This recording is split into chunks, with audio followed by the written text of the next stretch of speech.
നമുക്കറിയാം, പാലസ്തീനിൽ ഹമാസുകാരനോ ഹമാസുകാരിയോ പേരെടുക്കുമ്പോൾ ഇവിടെ പേറ്റുനോവ് അനുഭവിക്കുന്ന കുറെ രാഷ്ട്രീയക്കാരുണ്ട്. ഹമാസുകാരനും ഹമാസുകാരിയും പാലസ്തീനിൽ പ്രസവിക്കുമ്പോൾ പെറ്റുനോവെടുക്കുന്ന രാഷ്ട്രീയക്കാർ, പെറ്റുനോവെടുക്കുന്ന കേരളത്തിലെ സിംഹഭാഗം വരുന്ന മാധ്യമ ജാടകൾ നമുക്കറിയാം. പക്ഷെ തൊട്ട അയൽപക്കത്തുള്ള നമ്മുടെ തന്നെ രാജ്യത്തിന്റെ ഭാഗമായിരുന്ന 1947 വരെ ഭാരതത്തിന്റെ ഭാഗമായിരുന്ന ബംഗ്ലാദേശിൽ കഴിഞ്ഞ 3-4 ആഴ്ചകളായി നടക്കുന്ന നരഹത്യകളെ കുറിച്ച് ഉരിയാടാൻ ഈ പേറ്റുനോവ് അനുഭവിച്ച രാഷ്ട്രീയക്കാർക്കോ മാധ്യമ ഹിജടകൾക്കോ ഇന്ന് നാവില്ല എന്നുള്ളതാണ് സത്യം. വളരെ അപവാദം എന്ന് പറയട്ടെ, 1-2 പത്രത്തിൽ 1 വരിയിലും 2 വരിയിലും ഒക്കെ പ്രതിപാദിക്കപ്പെട്ടു. മനോരമയിൽ കഴിഞ്ഞ 2 ദിവസം മുമ്പ് ന്യൂനപക്ഷക്കാർക്കെതിരെ അവിടെ പ്രശ്നങ്ങൾ ഉണ്ടാകുന്നു എന്ന ഒറ്റ വാക്ക്. അതല്ലാതെ നമ്മുടെ ദൃശ്യമാധ്യമങ്ങളിലെ അന്തിച്ചർച്ചകളിൽ ഇതുവരെയും ബംഗ്ലാദേശിനെ കുറിച്ചുള്ള ഒരു അക്ഷരം പോലും നമ്മുടെ മാധ്യമ ഹിജളകൾ പറഞ്ഞിട്ടില്ല എന്നുള്ളതാണ് സത്യം. ബംഗ്ലാ വസന്ത സമരമായിട്ടാണ് ഇപ്പോ അവർ അതിനെ ചർച്ച ചെയ്യുന്നത്. ബംഗ്ലാദേശിൽ വസന്ത പൂക്കാൻ പോവുകയാണ്, അത്രേ വസന്തമുണ്ടാവാൻ പോവുകയാണ്. പൂക്കൾ വിരിഞ്ഞുകൊണ്ടിരിക്കുകയാണ്, രക്തപുഷ്പങ്ങളാണ് വിരിഞ്ഞുകൊണ്ടിരിക്കുന്നത്.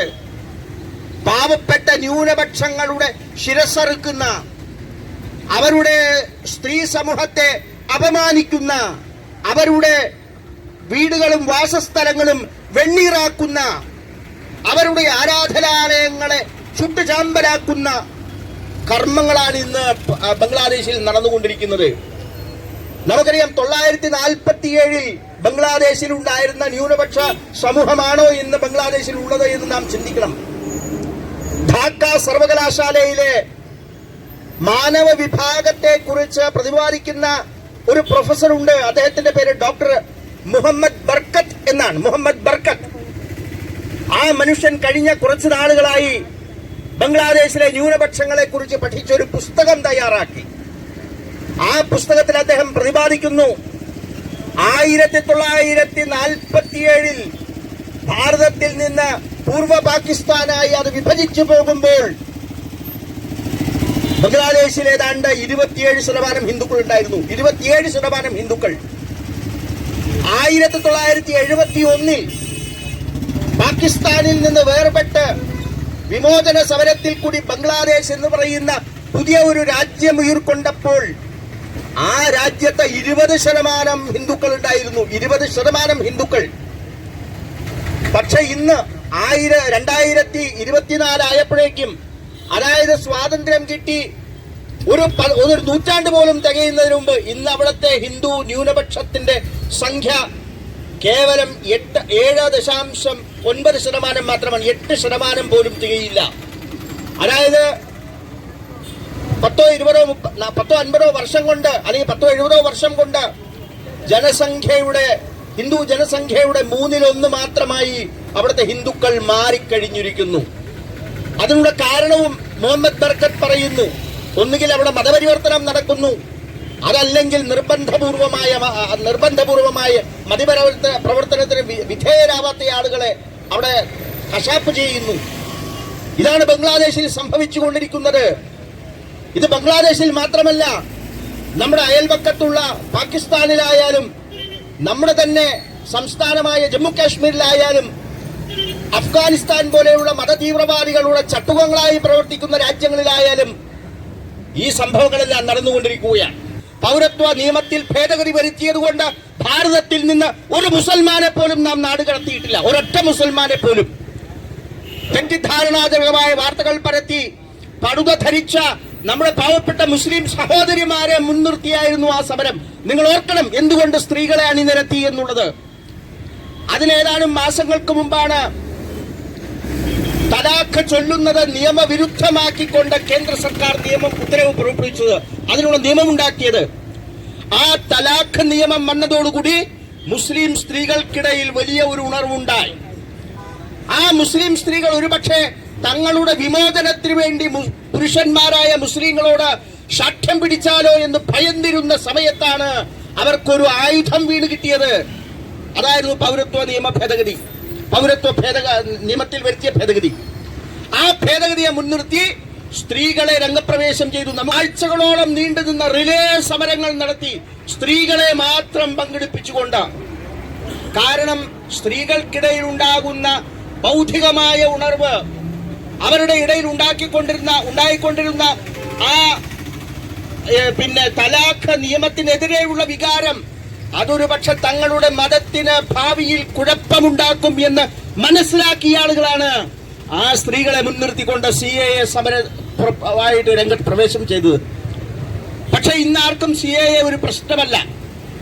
പക്ഷേ നാം പറയുന്നു, ബംഗ്ലാദേശിലും പാകിസ്ഥാനിലും അതുപോലെ തന്നെ അഫ്ഗാനിസ്ഥാനിലുമെല്ലാം ഇന്ന് പീഡനം അനുഭവിക്കുന്ന ആളുകൾക്ക് ലോകത്തിൽ തിരിച്ചു പോരാൻ ഒരൊറ്റ ഭൂമിയേ ഉള്ളൂ, വാഗ്ദത്ത ഭൂമി, അവരുടെ ദേവഭൂമി, അവരുടെ സാത്വികതയുടെ ഭൂമി, അത് ഭാരതമാണ്. ആ ഭാരതത്തിലേക്ക് വരാൻ അവർക്ക് കഴിഞ്ഞാൽ മാത്രമേ അവരുടെ ജീവിതം നിലനിർത്താൻ സാധിക്കൂ. നിങ്ങൾ കണ്ടതല്ലേ, കഴിഞ്ഞ 2-3 വർഷങ്ങൾക്ക് മുമ്പ് അഫ്ഗാനിസ്ഥാനിലുള്ള അമേരിക്കയുടെ അവസാനത്തെ വിമാനം വരെ പറന്നു ഉയർന്നപ്പോൾ അതിന്റെ ചിറകിൽ വരെ കയറിയിരുന്ന് രക്ഷപ്പെടാൻ ശ്രമിച്ച ഉത്പതിഷ്ണുക്കളായ മുസ്ലിം സഹോദരങ്ങളെ നാം കണ്ടതാണ്. പക്ഷെ ഭാരതത്തിൽ ഒരു പ്രത്യേക സംഭവമുണ്ടായി. എന്താണ്? ആ അഫ്ഗാനിസ്ഥാനിൽ ഉണ്ടായിരുന്ന അവസാനത്തെ വരെ സിഖുകാരുടെ ഗുരുദ്വാര, അവരുടെ വേദപുസ്തകം സൂക്ഷിച്ച ആ ഗുരുദ്വാരയിൽ നിന്ന് 3 സിഖ് സഹോദരന്മാർ ജീവനും കൊണ്ട് ആ സിഖ് പുസ്തകത്തെ തലയിൽ പിടിച്ച് അവർ വിമാനം കയറി ഡൽഹിയിൽ വന്നിറങ്ങി. അന്ന് കേന്ദ്ര ഗവൺമെന്റിനെ പ്രതിനിധാനം ചെയ്യുന്ന ശ്രീ പുരി എന്ന് പറയുന്ന നഗരവികസന വകുപ്പ് മന്ത്രി ഹർദീപ് പുരി, അദ്ദേഹമാണ് നേരിട്ട് പോയി വിമാനത്താവളത്തിൽ ആ സിഖുകാരുടെ അവരുടെ ആധ്യാത്മികമായ പുസ്തകത്തെ, അവരുടെ ദൈവതുല്യമായ പുസ്തകത്തെ, അവരുടെ ഗുരുതുല്യമായ പുസ്തകത്തെ സ്വീകരിച്ചു കൊണ്ടുവന്ന് ഡൽഹിയിലെ ഒരു ഗുരുദ്വാരയിൽ സ്ഥാപിച്ചത്. ഇന്ന് അഫ്ഗാനിസ്ഥാനിൽ സിഖ് പരമ്പരയ്ക്ക് ഒരു തരി പോലും അവശേഷിക്കുന്നില്ല, ഒരൊറ്റ തരി പോലും അവശേഷിക്കുന്നില്ല. പാകിസ്ഥാനിൽ നാം കണ്ടു 971 ഏതാണ്ട് 24% ഹിന്ദുക്കൾ ഉണ്ടായിരുന്നു. സ്വതന്ത്ര ഭാരതത്തിൽ നിന്ന് വേർപെട്ട സ്വതന്ത്ര പാകിസ്ഥാൻ ഉണ്ടായപ്പോൾ പാകിസ്ഥാനിൽ 24% ഹിന്ദുക്കൾ ഉണ്ടായിരുന്നു. ഇന്ന് അവിടുത്തെ ഹിന്ദുക്കളുടെ ശതമാനം എന്ന് പറയുന്നത് 2-3% മാത്രമാണ്.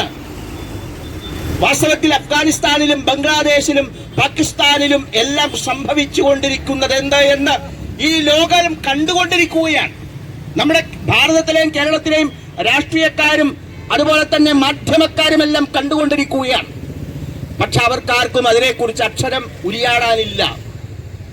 നിങ്ങൾ നോക്കൂ, എവിടെയെല്ലാം ഇസ്ലാമുണ്ടോ അവിടെയെല്ലാം അസ്വസ്ഥതയുണ്ട്. ഇസ്ലാമിക രാജ്യമായ അഫ്ഗാനിസ്ഥാനിൽ തമ്മിലടിയാണ്. എന്തിനാ അവിടെയൊന്നും പോകണ്ട? നമ്മുടെ ഭാരതത്തിന്റെ വളരെ പ്രധാനപ്പെട്ട ഒരു സംസ്ഥാനമാണ് ഉത്തർപ്രദേശ്.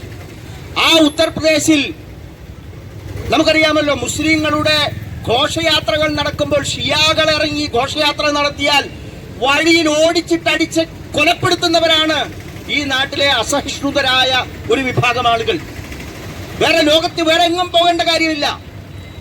കഴിഞ്ഞ 30 വർഷത്തിനിടയിൽ ഷിയ എന്ന് പറയുന്ന വിഭാഗക്കാർക്ക് കാശ്മീരിൽ അവരുടെ യാത്രകൾ നടത്താൻ കഴിയുമായിരുന്നില്ല. പക്ഷെ ഈ കഴിഞ്ഞ 2-3 മാസങ്ങൾക്കുള്ളിൽ അവർ നിരവധി യാത്രകൾ നടത്തി, അവരുടെ ആധ്യാത്മിക യാത്രകൾ. ഞാൻ പറഞ്ഞതിന്റെ അർത്ഥം, എവിടെയെല്ലാം ഇസ്ലാമിക സമൂഹമുണ്ടോ അവിടെയെല്ലാം അസ്വസ്ഥതകൾ സൃഷ്ടിക്കുന്ന ഒരു ചരിത്രപരമായ സത്യം അവരുടെ പിന്നിൽ ഒളിഞ്ഞു കിടപ്പുണ്ട്. അത് ഭാരതത്തിൽ മാത്രമല്ല, ബംഗ്ലാദേശിൽ മാത്രമല്ല, അല്ലെങ്കിൽ പാകിസ്ഥാനിൽ മാത്രമല്ല, ലോകത്തിൽ എവിടെ വേണമെങ്കിലും നോക്കിക്കൊള്ളൂ. ഇന്ന് ബംഗ്ലാദേശിൽ നടക്കുന്നതും ഏതാണ്ട് അതിന്റെ അനുരണനങ്ങൾ മാത്രമാണ്. ലോകമെമ്പാടും നടക്കുന്ന ഈ അസ്വസ്ഥതയുടെ മതത്തിന്റെ പ്രവൃത്തിയുടെ ഭാഗമാണ് ഇന്ന് ബംഗ്ലാദേശിൽ നടക്കുന്നത്. നേരത്തെ ഇവിടെ സൂചിപ്പിച്ചു, കഴിഞ്ഞ 4 ആഴ്ചകൾക്ക് മുമ്പ് കോടതി വിധിയുടെ അടിസ്ഥാനത്തിൽ 1972 മുതൽ നടപ്പാക്കപ്പെട്ട ഒരു സംവരണവുമായി ബന്ധപ്പെട്ട സമരം വിദ്യാർത്ഥികൾ തുടങ്ങി. പക്ഷേ ഇന്ന് സമരം വിദ്യാർത്ഥികളുടെ കയ്യിലല്ല, സമരത്തിൽ ഇന്ന് വിദ്യാർത്ഥികളല്ല ഉള്ളത്. മറിച്ച് ജമാഅത്തെ ഇസ്ലാമിയെ പോലെയുള്ള തീവ്ര മുസ്ലിം ഗ്രൂപ്പുകൾ ചേർന്നാണ് ഇന്ന് സമരം നയിക്കുന്നത്. സമരം ആർക്കെതിരെയാണ്? നേരത്തെ ഇവിടെ സൂചിപ്പിച്ചു, 921 ബ്രിട്ടീഷുകാർക്കെതിരെ ആരംഭിച്ച സമരം ഹിന്ദുക്കൾക്കെതിരെ എങ്ങനെ തിരിഞ്ഞുവോ അതേ രീതിയിൽ തന്നെ ഇന്ന് ബംഗ്ലാദേശിലും സംഭവിച്ചുകൊണ്ടിരിക്കുകയാണ്. ബംഗ്ലാദേശില് ഇതിലൊന്നും കക്ഷിയല്ലാത്ത ഹിന്ദു സമൂഹത്തിന് നേരെ കൊഞ്ഞനം കുത്തുന്ന രീതിയിലാണ് കാര്യങ്ങൾ മുന്നോട്ട് പോകുന്നത്. ഞാൻ നേരത്തെ പറഞ്ഞ മുഹമ്മദ് ബർക്കത്ത് എന്ന് പറയുന്ന ഡോക്ടർ മുഹമ്മദ് ബർക്കത്ത് എന്ന് പറയുന്ന മനുഷ്യൻ, അദ്ദേഹം പറഞ്ഞു വെച്ചിരിക്കുന്നു, ഇങ്ങനെയാണ് ബംഗ്ലാദേശിന്റെ പോക്കെങ്കിൽ 2050 ആകുമ്പോൾ പേരിനൊരാളെ എടുക്കാൻ, ഹിന്ദു എന്ന് പറയുന്ന ഒരാളെ എടുക്കാൻ ബംഗ്ലാദേശിൽ കാണില്ല.